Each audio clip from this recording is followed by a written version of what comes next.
পৃথিবীর সমস্ত আন্দোলন সফল করার পিছনে শ্রমিকদের সবচেয়ে মূল্যবান অবদান ছিল। কথা বলেন ঠিক না ঠিক? বিগত জুলাই অভ্যুত্থানেও শ্রমিকদের বিশাল একটা অংশ এই আন্দোলনে শহীদ হয়েছে। কথা বলেন ঠিক না ঠিক?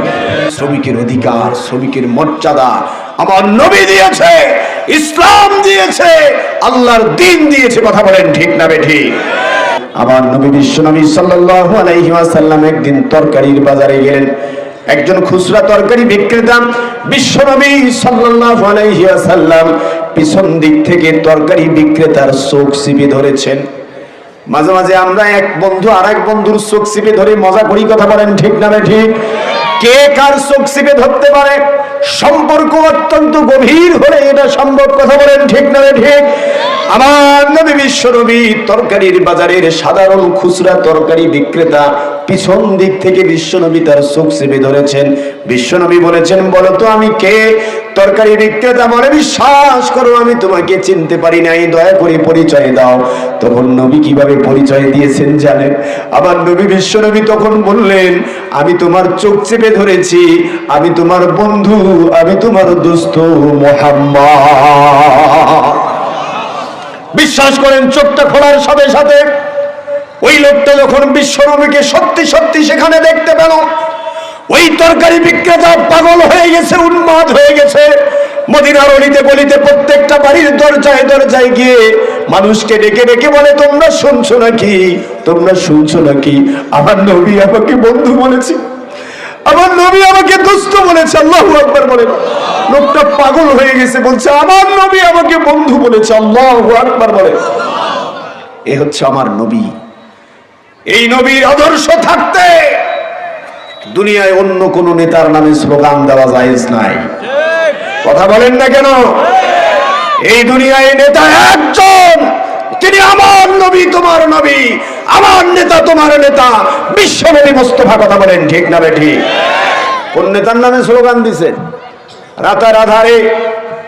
রাতের আধারে বাসধারে ভোটের পাইকারের কাছে ভোটের আগের দিন, ভোটের আগের রাতে 500 টাকার বিনিময়ে যে অসৎ অযোগ্য নেতাকে ভোট দিয়েছেন, আপনার বিক্রি করা ভোটের বিনিময়ে নির্বাচিত হবার পরে নামাজ পড়ে না, 1 ওয়াক্ত গাঁজা খায় 5 ওয়াক্ত, ওই যে নেতা যাকে আপনি ভোট বিক্রি করেছেন যার কাছে, ওই নেতা নির্বাচিত হবার পরে ব্রিজ বোঝে নাই, কালভার্ট বোঝে নাই।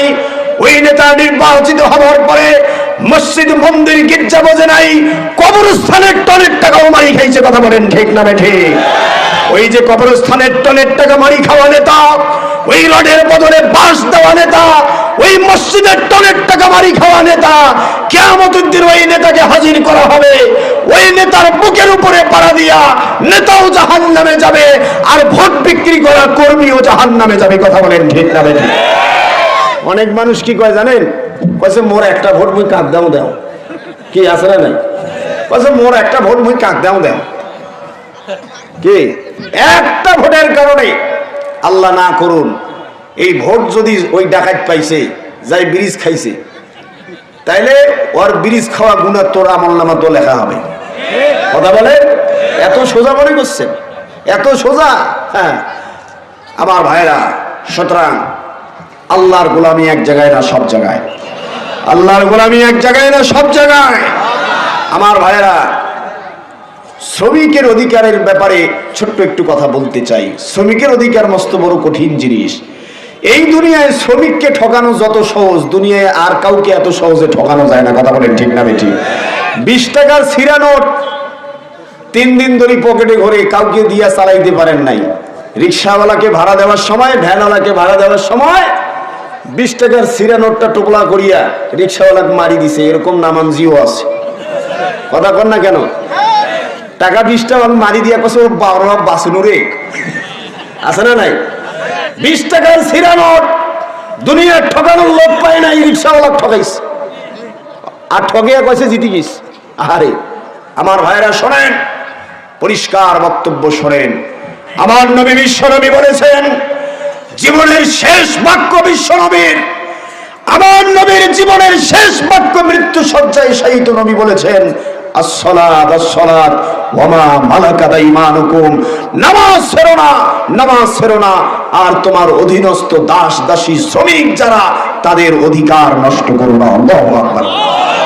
জীবনের শেষ কথা নবীর, ওমা মালাকাত আইমানুকুম, তোমার অধীনস্থদের ব্যাপারে সতর্ক থাকো। আল্লাহু আকবার বলে। আমার ভাইরা, শ্রমিকের অধিকার মস্ত বড় কঠিন জিনিস। আমার ভাইরা, বিশ্বনবী সাল্লাল্লাহু আলাইহি ওয়াসাল্লাম একদিন কামারের পাশ দিয়ে হেঁটে যাচ্ছিলেন। মানবতার বন্ধু মুহাম্মদুর রাসূলুল্লাহ সাল্লাল্লাহু আলাইহি ওয়াসাল্লাম কামারের পাশ দিয়ে হেঁটে গিয়ে বিশ্বনবী সর্বপ্রথম কামারকে সালাম দিলেন। কামারের কাছে গিয়ে বিশ্বনবী যখন সালাম দিলেন, আপনারা জানেন আমরা বিশ্বনবী সাল্লাল্লাহু আলাইহি সাল্লাম সম্পর্কে যা জেনেছি তা হলো বিশ্বনবীকে কেউই আগে সালাম দিতে পারতো না। কথা বলেন ঠিক না বেঠিক? তিনি সবার আগে মানুষকে সালাম দিতেন। আর আমরা যে যত বড় হুজুর সে তত সালাম খোঁজে। কথা বলেন। আর যে যত বড় নেতা হয়তো আরো বেশি সালাম খোঁজে। কথা বলেন। আমার মতো হুজুর, আমার মতো বক্তা, আমি ফির রিকশাওয়ালাকে সালাম দেব, ও বাবু হয়েছে কাম। ঠিক না বেঠিক? আমার একটা প্রেস্টিজ আছে না? রিকশাওয়ালা আমাকে কয় আপনি, আর আমি ফির তুই কই। হ্যাঁ, হুজুর করে যাবেন আপনি, আর আমি কইছি কয় টাকা ভাড়া নিব ক। ওই আমাকে আপনি করি বলে, আর আমি তুই করি বলি। এটা হচ্ছে আমাদের স্বভাব। হয়তো রিকশাওয়ালা, হয়তো আর মানুষ না। ঠিক না বেঠিক? আমার ভাইরা, বিশ্বনবী সাল্লাল্লাহু আলাইহি সাল্লাম কামারকে আগে সালাম দিলেন। কামার চমকে উঠছে। বিশ্বনবী সাল্লাল্লাহু আলাইহি সাল্লাম কামারকে সালাম দিয়ে কামারের পাশে গিয়ে ডান হাতটা বাড়িয়ে দিলেন মুসাফা করার জন্য। কাল্লাগার আমার দিকে তাকান মা বোনেরা, শোনেন। বিশ্বনবী সাল্লাল্লাহু আলাইহি সাল্লাম কামারের দিকে যখন ডান হাতটা বাড়িয়ে দিয়েছেন মুসাফা করার জন্য, কামার বন্ধুর হাতটা ধুলোমলিন, কামারের হাত কালিযুক্ত, পুরো শরীর তার ময়লা আবর্জনা যুক্ত। বিশ্বনবী যখন হাত বাড়িয়ে দিয়েছেন মুসাফা করার জন্য, কামারের মুখটা লজ্জায় লাল হয়ে গেছে। কামার বড় বিড়ম্বনায় পড়ে গেছে। কামার চিন্তা করলো, আমার এই কালিযুক্ত হাত যদি বিশ্ব নবীর পবিত্র হাতের সাথে লেগে যায়, বিশ্ব নবীর হাতটাও পবিত্র হয়ে যাবে। আমার নবী বিশ্ব নবী বুঝতে পেরেছেন আমার বন্ধু কামার লজ্জায় মুখটা লাল হয়ে গেছে, বড় বিড়ম্বনায় পড়ে গেছে। বিশ্বনবী কামার যেই হাতটা তার লুঙ্গির ভিতরে লুকিয়ে রেখেছিল, কামার বন্ধুর হাতটা লুঙ্গির ভিতর থেকে টেনে বের করে বিশ্বনবী কামারের কালিযুক্ত হাতের সাথে নিজের হাত লাগালেন। বিশ্বনবী তার হাতের সাথে হাত লাগিয়ে মুসাফা করেন। মুসাফা করে নবী শেষ করেন নাই, বিশ্বনবী কামারের কালিযুক্ত হাতে চুম্বন করে দিলেন। শুধু চুম্বন করে শেষ করেন নাই, বিশ্বনবী বলেছেন, আমার বন্ধু কামার, তোমার এই হাত শ্রমিকের হাত, এই হাত কোনদিন জাহান্নামে যাবে না। আল্লাহু আকবার বলে। শ্রমিকের অধিকার, শ্রমিকের মর্যাদা আমার নবী দিয়েছে, ইসলাম দিয়েছে, আল্লাহর দ্বীন দিয়েছে। কথা বলেন ঠিক না বেঠিক? শ্রমিক বন্ধুদের কাছে যান, শ্রমিক বন্ধুদের কাছে ইসলামের অ্যাপ্রোচ তুলে ধরুন, ইসলামের সৌন্দর্য তুলে ধরুন। আমরা তো রিকশালার যে ভোটের একটা মূল্য আছে, এটা বিন আমরা অনেকে দামই দিই না। অথচ এই যে আমির সাহেব, এই যে নেতা সাহেব, সভাপতি সাহেব, তার ভোটের যে মূল্য একটা রিকশালার ভোটের একই মূল্য। কথা কন না? যে এই এলাকার বিএনপির যিনি সভাপতি, তার যে ভোটের মূল্য একটা রিকশাওয়ালার সে মূল্য। জামাতের আমিরের ভোটের যে মূল্য, রিকশাওয়ালার ভোটের একই মূল্য। কথা বলেন ঠিক না বেঠিক? অথচ রিকশাওয়ালাকে আমরা দাম দেই না। যে আমি সব দলেই দেখছি এটা, মানে রিকশাওয়ালা, ভ্যানওয়ালা, দিন মজুর, কুলি মজুর, খাড়ি খাওয়া লোক, ওর কাছে ওইভাবে ভোটও চাবার যায় না মানুষ। কথা বলছেন না? ভোট চাবার যায় কার কাছে জানেন? ভোটের পাইকারের কাছে। কার কাছে? প্রত্যেক এলাকাতে ভোটের পাইকার থাকে। ভোটের পাইকারের কাছে যায় বড় বড় নেতারা যা ধরা পড়ে। আর ভোটের পাইকার কি কয় জানেন? ভোটের পাইকার কয়েছে, আমির সাহেব 23 কয়েছে, এই যে দক্ষিণ পাড়াটা দেখেন নাই, দক্ষিণ পাড়াটা, ওই দক্ষিণ পাড়াটার 1000 ভোট আছে। কয় হাজার ভোট? কয়েছে 1000 ভোট। কয়েছে এটা আমার গোটাল আমার মামা পাড়া। কি পাড়া? কথা কন না? যে কয়েছে গোটাল আমার মামা পাড়া, 1000 লোক আমার কথায় ভোট দেয়। তার মানে কি জানেন? ওই ভোটের পাইকার 1000 লোকের মাথা বেচা শেষ। কথা বলেন ঠিক না ঠিক? এই হচ্ছে মানুষের মাথা বেচা, ভোটের পাইকার। কথা বলেন ঠিক না ঠিক? আর আমাদের মতো নেতারা, হুজুরেরা ওই ওরে কাছে ধরা খায়। কথা বলেন ঠিক না ঠিক? বিশ্বাস করেন খবরদার ভোটের পাইকারের কাছে ধর্ণা দেবেন না, সাধারণ শ্রমজীবী জনতার কাছে ইসলামের সৌন্দর্য তুলে ধরুন।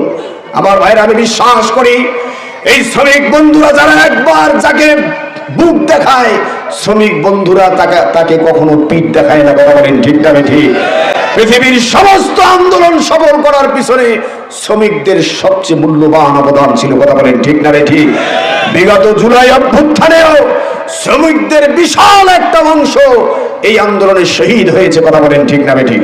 আমার ভাইরা, সুতরাং এদেশের অর্ধেকেরও বেশি জনগোষ্ঠী শ্রমিক, যারা ডাইরেক্ট শ্রমজীবী, দিনমজুরি করে খায়, ডেলিভারি করে খায়, খেটে খায়, ঘাম ঝরিয়ে খায়, এইরকম লোকের সংখ্যা অর্ধেকেরও বেশি। মানে মোট জনসংখ্যার অর্ধেকেরও বেশি শ্রমিক। এ বিশাল জনগোষ্ঠীকে বাদ দিয়ে বাংলাদেশে কশ্চিনকালেও ইসলামের বিপ্লব সম্ভব হয় না। কথা বলেন ঠিক না ঠিক? সত্যিকারের ইসলামের বিপ্লব যদি আপনি কায়েম করতে চান, কার্যকর করতে চান, শ্রমজীবী জনতাকে ইসলামের আসল কাতারে সামিল করতে হবে। কথা বলেন ঠিক না ঠিক?